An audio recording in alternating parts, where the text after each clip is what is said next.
সহজে চৈতন্য চরিত ঘন দুঃখপুর রামানন্দ চরিত পাশে খণ্ড প্রচুর। কি বললেন কৃষ্ণকার বলছি চৈতন্য চরিত গৌর কথা হলো ঘন দুঃখের সমান, শুধু নয় যার ঘন দুঃখের সমান গৌর।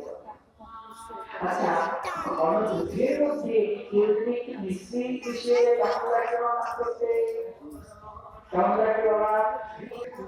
তার মধ্যে একটু মিশ্রি মিশিয়ে দিয়েছে রামানন্দ সম্রাপ্তি কবিরাজ গোস্বামী পাড়া ওই ঘন দুগ্ধরূপ গৌর চরিত্রের মধ্যে লীলার মধ্যে রামানন্দ সংবাদের একটা মিশ্রিত খন্ড। রাধাকৃষ্ণ লীলাটাকে কর্পূর মিলন, তার মধ্যে গৌর লীলার মধ্যে রাধাকৃষ্ণ মিলন যেন কর্পূর, সুগন্ধি কর্পূর যেন মিশ্রণ করে দিয়েছে। ভাগ্যবান যে সে করে আস্বাদন, যে ভাগ্যবান সেই আস্বাদন, অন্যের আস্বাদন। যার কোটি জ্ঞানের স্বীকৃতি আছে, ভাগ্য উদিত হয়েছে, সেই একমাত্র লাভ করতে পারে।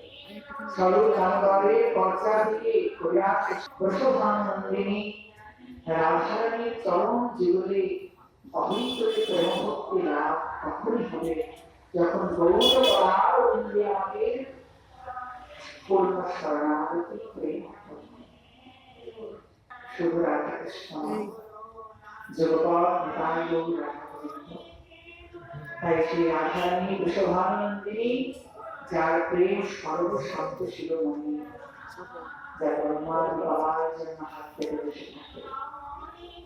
মহেন্দ্র বৃন্দবন্দিতে ত্রিলোক শোকহারিণী প্রসন্ন বস্ত্র পঙ্কজে নিকুঞ্জ হরে শ্রী রাধারানী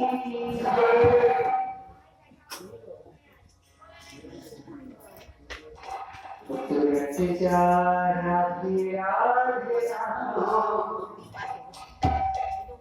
तेरे बने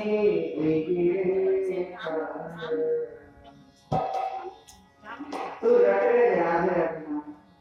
चलो हम সকলে সেই রাধা রাধা জপ করি, যে রাধা ने कृपा হরি প্রভু প্রেম লাভ করা সম্ভব। রাধে রাধে तेरे बने